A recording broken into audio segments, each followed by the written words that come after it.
an alien encounter that a Dr. Jonathan Reed had in Washington, now a couple of years ago. The most astounding story you've ever heard. It is one of the most interesting alien encounter stories in years and years, and we have significant amounts of documentary evidence in the form of Kodak 35mm photographs. I have those personally. I have scanned them. And I also have a videotape from which I've taken a little bit of audio, not of the alien scream. I'm going to have the doctor cue that one up again. I only had a limited amount of time today. All right, Dr. Reed, let us begin. Set the stage. When was this exactly? It took place in mid-October of 1996. In Washington State, in the Cascade Mountain Range, about 60 miles east of Seattle. Okay. I was hiking with my dog, that day hike, and I had a golden retriever, Susie, and we just decided to take the day off and, go for a beautiful hike. We have wonderful mountains and great places to take your dog. After walking for about an hour and a half, hour 45 minutes from where I had left my car, my dog started to take off, which she did occasionally, either chasing a deer or raccoon or something. And I didn't think too much of that until I started to hear her barking. And her bark got continually louder and more like she was in danger or had treed an animal or something like that. She was out of sight. She was probably maybe 300 feet or so in front of me. And it was an uphill trail, quite heavy brush. And I lost total sight of her, but I was concerned after hearing the barking get more severe. So I set my pack down and I thought, maybe it could be a cat or a bear, because we do have bear in the area. And I thought, well, maybe I'll pick up a branch and, see if I can untangle whatever this is. And so I started to come up around the ridge, and as I came across the ridge, I witnessed my dog grabbing onto the arm of this creature. I didn't know what it was at the time. I was totally blown away, but I could see that the dog not only had a hold of this thing, but this thing had a hold of my dog. And within a matter of seconds, it was literally tearing my dog apart. Almost like the hide and the skin was being torn right off of the bone. At that moment, as you were watching that scene, did you then see the obelisk hovering in the air, or did you only see that later? I only saw that later. It was probably 45 minutes to an hour later after this other situation had taken place. Okay. At this point, you're aware your dog is dying or dead. Yes. You've got a branch of some kind in your hand? Yeah, I had picked up a branch that was alongside the road about the size of a baseball bat.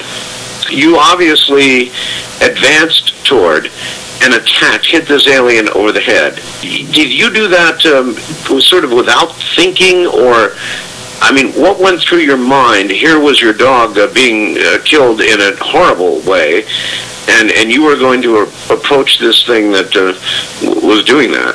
This total event took place in maybe 15 seconds, which seems quick in one sense, but it seemed like an eternity in another.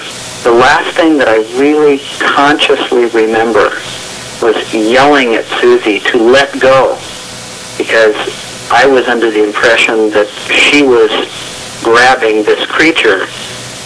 As I was watching, it also grabbed her. The last thing that I said was, "Susie, let go."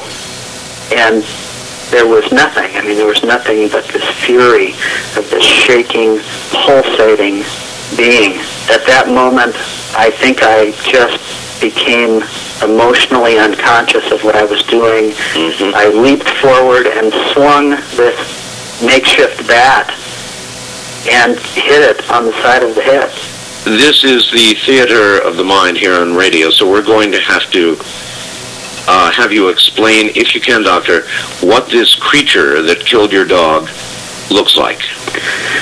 Well, this entity was approximately 4.5 feet tall. I later measured it at 53 inches exactly. It was very small in dimension, childlike, except for its head. Its head seemed a little out of proportion to the small body size. When I say childlike, I mean approximately the proportion of maybe a 5 or 6 year old child. Maybe the appendages, the arms and legs a little bit longer, but very thin torso. It was completely dark clothed in a type of tight-fitting, almost spandex-looking material that the gloves the hands, the arms, the torso, the body, the legs, and the feet were completely enwrapped in one thing.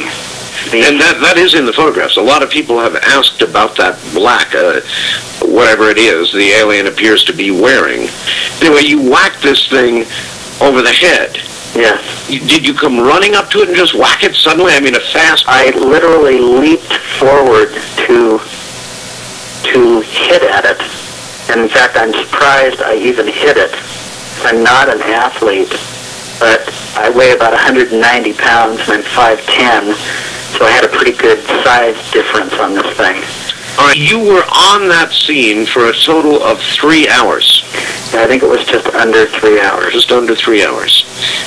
During that period of time, you eventually noticed something hovering in the air nearby.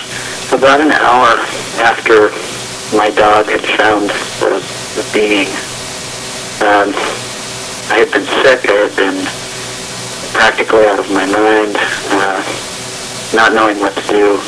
Almost couldn't stand at times, and then regained a little bit of composure.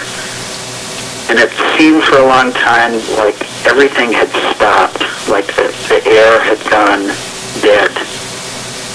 And for some reason, all of a sudden, I felt like I could hear a sound. And I thought, maybe it's another camper, or maybe it's another hiker. And I thought, maybe I can get some help, because I needed help.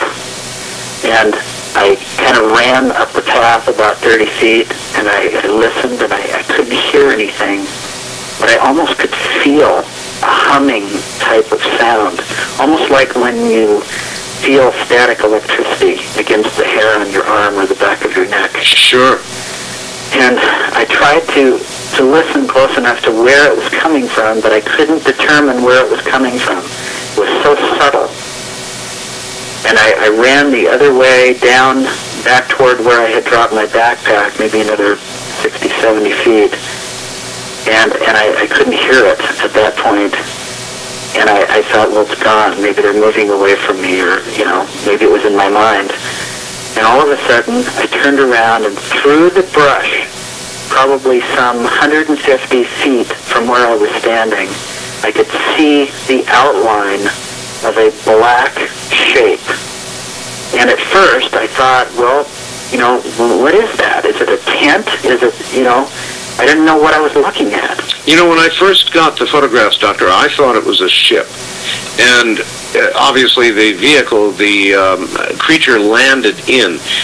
But as you look at the foliage attendant there, you get a scale, and it didn't look big enough to bring that creature, small as it was. It might have, but it didn't look like that. I don't think it was a ship as we think of these things. I think it was something else.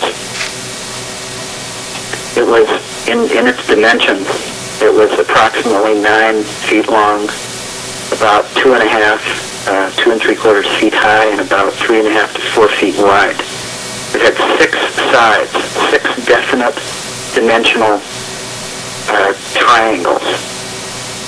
It was made of some type of material that felt like granite or some kind of stone. It was shiny, and it looked like almost a pool of water at the surface with some kind of fiber in amongst, this depth.